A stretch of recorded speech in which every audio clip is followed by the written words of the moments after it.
Hi everyone, it's Lauren and these are my reviews for all of the books that I read in the month of April. Now I actually didn't end up reading that much in April. I felt like I was reading a lot, but apparently I didn't finish that many. So I only read 4 books, so I will get straight into those. The first book that I just kind of want to get out of the way, because I didn't really like that much, is Home by Marilynne Robinson, and I read this on my Kindle. Home is part of a trilogy of books, and I've already read the other 2. So Gilead is the first one, Lila is the third one, so they're kind of the bookends of the trilogy, if you like, and then Home is the one in the middle. But they do follow on, but you can kind of read them in any order. They sort of overlap in terms of timelines. Home tells the story of the family who are the main friends of the family in Gilead and Lila, and it is about the Boultons' wayward son, Jack, who has been missing from Gilead for 20 years and then comes back home at the end of his father's life.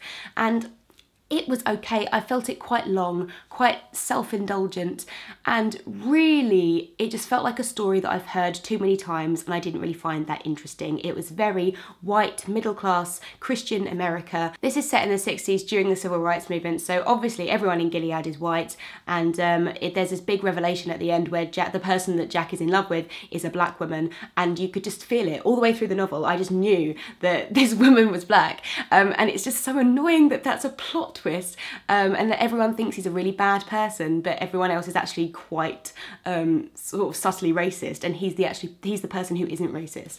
And I just thought, what is the point of this story? I just don't care about this perspective anymore. Like we've heard from these kind of families. I'm just bored of it. So, which is such a turnaround, because Gilead was like a 4 or 5 star book for me. Absolutely loved it. I thought Lila was okay. Didn't like it as much as Gilead. And Home, I think I gave 2 stars or something on Goodreads, because I was just like, I'm tired. I'm bored. This isn't bringing anything new to the table that Gilead didn't already have. Luckily, the next book that I read in April, I absolutely loved, and that was Stay With Me by Ayobami Adebayo. Now, this has been shortlisted for the Bailey's Women's Prize for Fiction this year. I am working with the Bailey's Prize again this year, so I'm going to be reading all of the shortlisted books and then doing a video where I kind of discuss them and work out who I think is going to win. This has by far been the most enjoyable book that I've read on the shortlist this year. This is about a Nigerian couple who are unable to have a baby and what that means for them in society, within their family, and the heartbreak that comes along with it. So right at the beginning of the book, it is presumed that Ife, the wife, cannot have children, so her mother-in-law gets her husband a second wife so that he can try and have a baby with her.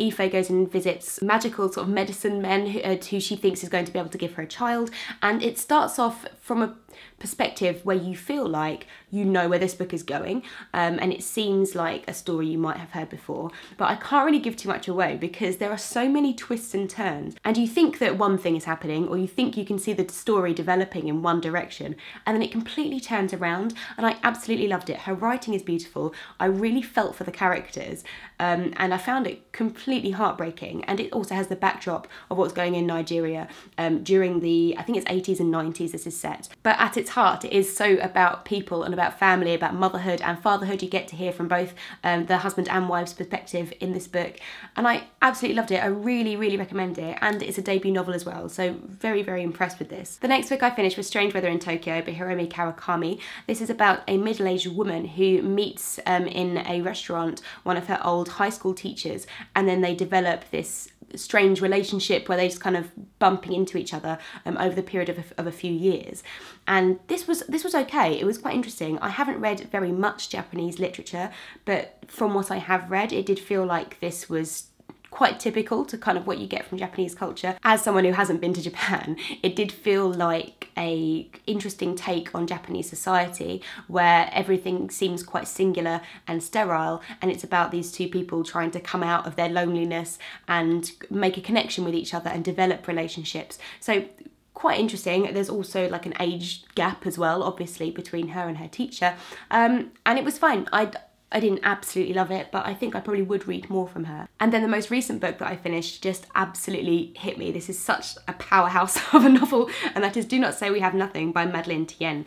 Right at the beginning of this book, we start with a Canadian-Chinese family, little girl Marie, who lives with her mother, and then her mother lets her know that they're going to take in this student from China, Aiming, who's been involved in the Tiananmen Square demonstrations, and she's fleeing from China abroad for safety. So Aiming comes into the family and explains to Marie how their two families are related. And she tells the story of the relationship between both of their fathers, but that goes further back to Aiming's grandparents. And what you actually end up getting is a history of kind of post-revolutionary China from the 50s up until about the 90s. And you see how it's affecting this specific family generation by generation. And I thought it was absolutely beautiful. Her writing is phenomenal, like really, really beautiful writing. And then also the historical topics I found so fascinating. I thought it was really interesting for me to learn, albeit within a fictional framework, about the Chinese Revolution and about what it was like in China at that time. But then I also really enjoyed how this specific family was affected by that, and you got the different viewpoints on what revolution is and what they think Chinese society should be from the different generations. So each generation is going to have a slightly different perspective on that, and I really appreciated that. I'm going to be really, really picky here because this was shortlisted for the Man Booker Prize last year, and of course it is shortlisted for the Bailey's Women's Prize for Fiction this year. And I do think it was probably about 50 pages too long. It could have done with a little bit of an edit, if I'm honest. And I also at times found it quite difficult to follow because I feel like Madeleine Tien's style was very much to not tell you exactly what her characters were thinking at any given time. So you didn't always get their motivations for stuff, which I then found quite difficult. And when her characters didn't know what was going on, like for example, someone might be walking around and then suddenly find themselves within a crowd, I felt like I didn't know what was going on. I felt like things were happening very, very quickly and she didn't give you enough explanation, which I guess was just the way she was trying to write the novel. But sometimes I felt like I had to go back and reread things and I was thinking, what's going on now? Why is this person going to the school? I thought they were going to get some lunch. Like I was just getting confused as to why people were changing what they were doing. But those are such small observations. I still think this is probably like 4.5, 4 3/4 stars. It's just not quite perfect. Comparing them to each other actually is quite interesting because these are both about families and they both have historical political backdrops. I do feel like with Stay With Me, the story was very much more about the family, and although you had what was going on in Nigeria in the background, it was very much about this plot and these people, whereas in Do Not Say We Have Nothing, I feel like the family was more a device and the book itself was much more about the history of China. This was definitely a much more accomplished, much more finessed novel than Stay With Me because it's a debut and you would expect that. I feel like I enjoyed this one more though. It's so interesting. I like both of these.